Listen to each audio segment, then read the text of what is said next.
Assalamualaikum warahmatullahi wabarakatuh. Para pemirsa channel Laskar Mataram yang saya sayangi, ada sesuatu yang sebenarnya ini bukan domainnya Mbah Ukit. Mbah Ukit sudah komitmen sebenarnya tidak mau mengungkap keburukan-keburukan mereka, karena terlalu banyak yang diketahui Mbah Ukit, dan rasanya nggak tega menyampaikan semua data-data keburukan mereka, keburukan-keburukan atau kelicikan daripada Mbak Alwi ini. Rasanya nggak tega untuk menyampaikannya. Masa iya sih seperti itu? Masa iya sih sampai segitunya? Tapi kok lama-lama setelah saya pikir ternyata umat membutuhkan itu. Ya, umat membutuhkan hal itu. Karena umat itu ya orang awam lah. Jadi kalau hanya wacaranya, oh ini nasabnya tidak nyambung karena ini di Ubaidillah begini begitu, dan itu hanya kalangan-kalangan santri. Tadi di kalangan awam itu lebih mengena antara dalil daripada tulisan-tulisan itu daripada dalil dengan dalil fakta perilaku. Macam masa iya sih kalau keturunan Rasulullah Shallallahu Alaihi Wasallam suka nipu? Ini lebih mengena, lebih dipercaya oleh masyarakat, oleh jamaah. Masa iya sih kalau keturunan Rasulullah Shallallahu Alaihi Wasallam memasukkan nasab, memasukkan sejarah? Masa iya sih kalau keturunannya Rasulullah dawir? Masa iya sih kalau keturunan Rasulullah malak? Masa iya sih kalau keturunan Rasulullah mabuk-mabuk? Masa iya sih kalau keturunan Rasulullah dugem? Masa iya sih kalau keturunan Rasulullah mencuri, maling? Tapi ini fakta, Bung. Fakta. Dan fakta itu tidak bisa disembunyikan. Dan nanti lama-lama akan muncul juga. Gitu. Bagaimana mereka memasukkan sejarah Republik Indonesia, akhirnya terbongkar muncul. Bagaimana liciknya mereka untuk mengkooptasi daripada Zatman, akhirnya terbongkar juga. Bagaimana liciknya mereka membelokkan sejarah Nahdlatul Ulama, bahkan sudah sampai wilayah kronis, diajarkan, diterapkan dalam buku-buku yang diajarkan di sekolah-sekolah Nahdlatul Ulama. Ini sudah kronis. Dan begini PBNU diem aja. Ini yang bikin kita jealous. Masa sih katanya pengurus PBNU melihat sejarahnya dibelokkan diam saja, melihat kiai-kiainya dinistakan diam saja, melihat bansernya dinistakan diam saja. Rasanya gitu. Katanya Anda pengurus PBNU. Seperti yang saya katakan terakhir, kalau memang nggak bisa ngurus PBNU karena merasa berat problem yang dihadapi PBNU, ya latihan dulu lah seperti Rasul-Rasul ngurus kambing dulu. Dulu waktu saya mondok dinasihati sama kiai saya, Kit, ojo kesusu, ngopeni santri menungso. Jangan tergesa-gesa mempunyai santri manusia. Latihan dulu ngopeni santri hewan. Karena hewan itu aturannya sangat sulit. Apalagi hewan yang paling bandel itu kambing. Maka setiap rasul itu pasti menjadi penggembala kambing. Ya, maka kalau memang nggak bisa ngurus kambing dulu latihannya. Seperti yang dinasihatkan kiai saya, kita jangan kesusu pengen punya santri. Karena seorang kiai harus mempunyai jiwa perada, hati yang sentosa, yang jembar. Kalau pengen menjadi kiai, ya ngiyayeni kewan dulu, ngiyayeni kambing, ngiyayeni pitik, ngiyayeni jagung, ngiyayeni kewan-kewan itu. Maka jangan heran rata-rata kiai-kiai gus-gus itu seneng ngupeni kewan. Karena apa? Untuk latihan. Latihan duwe santri kewan sik sadurunge sebelumnya punya santri manusia. Maka demikian juga orang yang ingin menjadi pengurus NU baik sampai level ranting sampai tingkat pusat. Kalau Anda belum mampu mengurus umat, kalau Anda belum mampu mengurus jamaah, latihan dulu ngopeni santri kewan gitu. Kenapa? Tanggung jawabnya besar, Bung. Enak, tidak hanya enak dipanggil pengurus kesana kemari, dipanggil ngisi pengajian, diamplopi, tangannya dicium, dihormati. Bukan hanya sekedar itu, tanggung jawab moral keumatan ini loh. Termasuk menjamin daripada syariatnya umat ini loh. Bagaimana di dalam pemahaman Nahdlatul Ulama itu mewajibkan bahwa kita itu cinta kepada ahli baitnya Rasulullah SAW dan cinta kepada dzurriyyahnya Rasulullah SAW, itu wajib. Itu bagaimana seorang pengurus itu bisa menjamin daripada kenyamanan ibadahnya jamaahnya, sehingga dia jamin keasliannya. Ini cucu Rasulullah, harus cucu Rasulullah yang benar-benar ikut menjamin. Jangan Rasulullah palsu, cucu Rasulullah palsu. Ini tanggung jawab Anda besar nanti di hadapan Allah Subhanahu wa Ta'ala. Karena adalah qadimul ummah, yang ngemong ummah, yang bertanggung jawab terhadap ummah, syariatnya umat. Jangan engkau anggap tidak penting. Ini yang dicaploki nasabe Rasulullah lho, Dul. Dudur nasabe mbahmu. Lek sing dibajak gur nasabe mbahmu, nasab Ken Arok, nasab Tunggul Ametung, nasab apa sapa kuwi neh? Darmo Gandul Gatoloco. Enggak masalah. Nasabe Naya Gonggong Sabdo Palon, enggak masalah. Ini nasabnya Rasulullah SAW yang menjadi sokok gurunya agama kita Islam. Dan di dalam ajaran kita agama Islam wong NU kuwi majibke cinta maring ahli bait lan dzurriyyah Rasulullah SAW, maka harus ada jaminan keaslian tentang dzurriyyah. Ora kok ngaku-ngaku terus mbok percaya ngono lho, Dul. Ternyata ketipu wanita. Kelakuannya kayak gitu, keturunan Rasulullah. Itu. Ini tanggung jawab, jangan dianggap tidak penting gitu loh.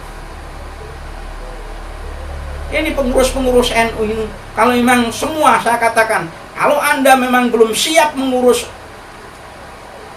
manusia, latihan sik ngurusi santri kewan, ngurusi wedus itu, ngurusi kambing itu. Karena kalau sudah berhasil ngurusi kambing, menaklukkan kambing, insya Allah Anda bisa menundukkan manusia itu. Oleh karena itu, ini ingin dikit ikut,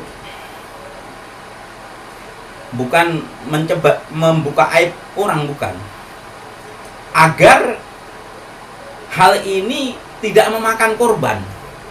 Nah, itu niatnya. Karena kepalsuan mereka memakan korban. Nah, dengan mengaku sebagai dzurriyyah Rasulullah SAW, Habib-habib ini memakan korban. Korbannya siapa? Korbannya ya kiai, santri, wong NU. Itu. Karena apa? Orang NU kalau ngerti dzurriyyah Rasulullah, walalala, paribasane dijaluk bojone ae dikekno, dijaluk anake dikekno. Karena apa? Kecintaan, didikan daripada Wali Songo, didikan dari para kiai-kiai untuk mencintai Rasulullah, enggak mencintai Rasulullah, mencintai dzurriyyah yang seneng. Mencintai kiai-kiaiannya aja orang NU itu senang. Ya ini dimanfaatkan oleh. Ini dzurriyyah harus ada jaminan keaslian. Maka kalau kalian Anda kalau pengurus NU menganggap ini tidak penting, ingat Anda nanti akan berhadapan dengan Allah Subhanahu wa taala, dan Anda nanti akan berhadapan dengan Rasulullah SAW. Kata-kata ini jangan kau balik kepada kami. Bagaimana nanti kalau benar? Semua kan pakai data dan fakta, bukan don. Kali lagi, data dan fakta, bung, bukan don. Dulu kita menganggap mereka sebagai dzurriyyah luxury itu hanya bersaskan don, tapi secara data dan fakta, era zaman sekarang, zaman modern, tes DNA mereka ternyata orang Yahudi. Bagaimana pertanggungjawaban Anda? Mau ngeles lagi, tes DNA diharamkan, dan kalian wong-wong NU manut wae, ustadz-ustadz, kiai-kiai juga itu, tes DNA diharamkan ya ngikut, percaya. Goblokmu yang ngentek ini. Kalau ke tes DNA diharamkan kamu setuju, ya, kowe rasa neng rumah sakit. Neng rumah sakit itu ada cek laborat, ngambil darah, menentukan darah, menentukan ini itu juga ilmu baru. Karamno, kowe rasa yang lor rasa neng rumah sakit, kowe ngombe unta, pemeres telek unta, bombe. Era konsekuen kamu itu. Nah, kiai-kiai itu. Ini. Karena ini dampaknya kepada umat. Coba bayangkan ini peristiwa yang baru saja terungkap ini di Bali. Mereka menciptakan namanya Wali Pitu. Wali Pitu itu kalau yang diungkapkan oleh beliau, kiai yang insya Allah nanti kita sampaikan videonya. Beliau polos sekali. Niat awalnya ingin memalingkan orang-orang Jawa yang senang, Jawa Barat yang senang datang ke Bali, ya. Setelah habis dari pondok beliau malah ke ziarah ke sumur itu tadi. Sumur apa, susu dijebur. Ya Allah. Itu. Ya ini pengen memalingkan itu dari pondok ya ziarah ke, akhirnya di ziarah ke orang-orang soleh. Nah ini disayangnya waktu itu orang soleh ini yang nyari Habib ini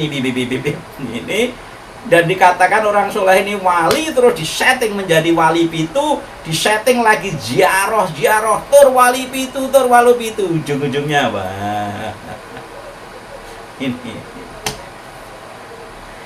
Ini tidak boleh terjadi. Ini di dalamnya ada Habib, ini fakta. Nanti coba sampai dengarkan sendiri nanti bagaimana cerita kiai tersebut, ya. Ini bukan kami mengungkap aib mereka, bukan. Tapi agar ini menjadi pelajaran bagi kita semua untuk tidak mudah menerima informasi, ya. Kita Nahdlatul ulama kuwi ulama dul. Rasa diterangke ulama itu mesti ya patokan ilmu. Ulama patokane dani piye. Berarti rasa di jenengke Nahdlatul Ulama, Nahdlatul Dunia, apa Nahdlatul apa dukun apa itu. Ya, itu aja. Selamat menyaksikan, ya, menyimak nanti bagaimana agar ini tidak fitnah, ya. Dengarkan sendiri apa yang dikatakan oleh Romo Kiai ini, bagaimana awal mula bukane tentang Wali Pitu di Bali ini, ya. Selamat menyaksikan. Dari saya Mbah Ukit, kali lagi mohon dimaafkan apabila ada kata-kata yang tidak berkenan, karena ini memang karakter saya seperti ini, ya. Sukanya meledak-ledak kalau ngomong, ya. Itu aja. Ya, sebenarnya saya orang Solo, harusnya kalem lembut, tapi mungkin ini orang Solo yang lain, ya. Karena kami bergerak di Kelaskaran dan saya sendiri Panglima Tinggi Laskar Mataram Nusantara yang mungkin karakternya ya seperti ini. Nah, itu saja, mari kita saksikan bersama, simak agar tidak menjadi fitnah. Ini fakta dan realita berdasarkan data, bukan cuma narasi. Selamat menyaksikan.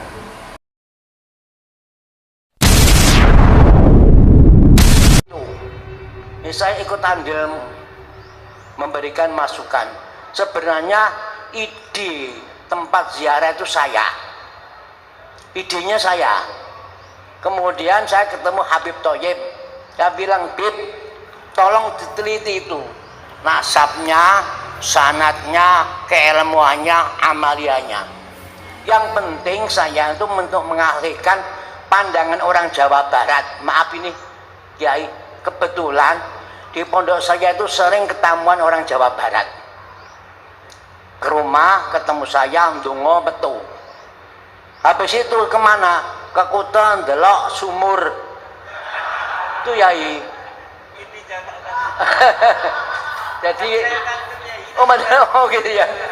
Itu dari saya ndonga ape-ape khusyuk, keluar dari rumah saya, keluar ke Kuta, ke Sanur ndelok sumur-sumur itu, susune dijemur itu loh. Enggak apa sampai. Itu kelakuannya orang Jawa Barat. Lah, saya punya inisiatif gimana caranya itu mengalihkan dari itu untuk religi. Itu saya maka berpikir, wah enak gawe tempat ziarah ini. Tapi saya tidak menyebutkan itu wali, ndak. Wong sholah yang patut diziarahi. Yang menamakan wali itu Habib Thoyib dari Surabaya. Monggo sampean, saya ditengkan orang Muhammadiyah, kok itu sok-sok tahu. La ya wali ya ilah wali. Saya bukan wali, saya wali murid itu loh. Jadi yang dinamakan itu Habib Thoyib. Nah, sampean protes Habib Thoyib, jangan protes saya. Dan saya intinya itu tadi, orang Jawa Barat yang ziarah ke saya supaya tidak maksiat, gimana caranya itu tok ya, maaf tapi jangan nyalakan saya kalau ide itu saya kemudian yang menetapkan saya. Bukan, saya tidak menetapkan itu wali, tidak, hanya wong soleh yang patut disiarahi tok.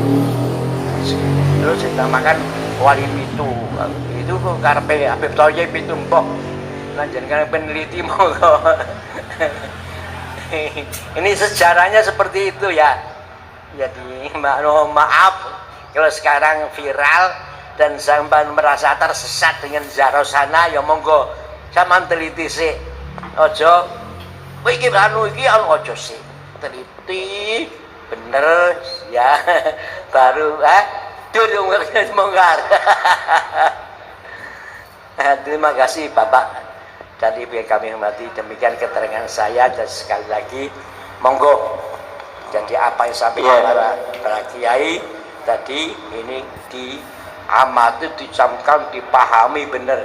Mudah-mudahan saya sendirian untuk siraman rohani yang segar. Assalamualaikum warahmatullahi wabarakatuh.